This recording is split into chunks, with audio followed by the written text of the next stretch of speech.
This is dive 2 of Okeanos Explorer 1404 Leg 2. We're in Washington Canyon.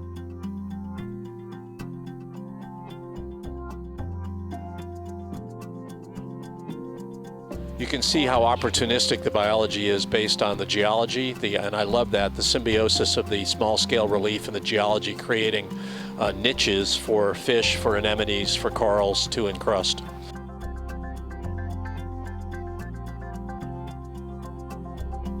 The geology is reacting on scales of decades to centuries to millennia to millions of years. The biology is reacting on scales of seconds to minutes to days to weeks. Washington Canyon is one of a number of canyons that indent the East Coast continental margin, and it's a huge area.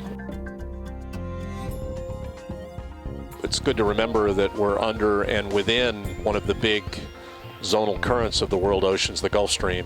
It's a very productive current, bringing life from the Gulf of Mexico all the way up the East Coast and across the North Atlantic to Europe. So we're part and parcel of that river of life now. These canyons are often biodiversity hotspots, but yet we don't know a whole lot about the biology.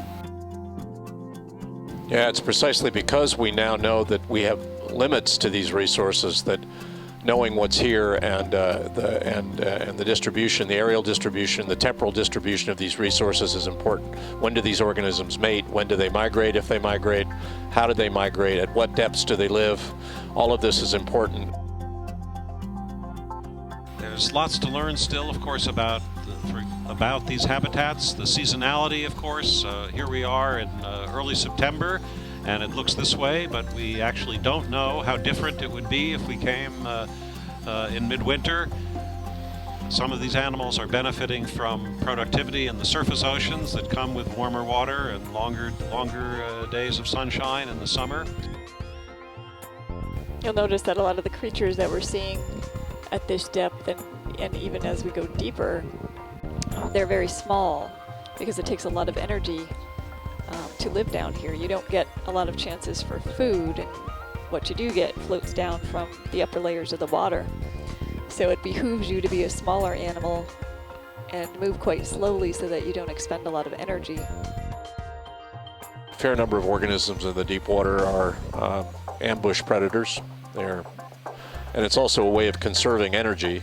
Food can be hard to find, although you wouldn't believe that today in this canyon. All of us watching this, we're the first people ever to see this place on the planet. This is what exploration is about. Going places where no one has gone before, going places with tools like the Deep Discoverer and these remarkable cameras and lights. Of course, this is a completely dark environment. No daylight reaches here ever. So the lights of the Deep Discoverer are the first lights these animals are probably experiencing. Remember, ocean exploration is never about covering ground. It's about examining what we see, trying to characterize it, at least in a preliminary way. And so getting to the end, per se, is never our goal. Seeing what we see en route to an end is what we're after.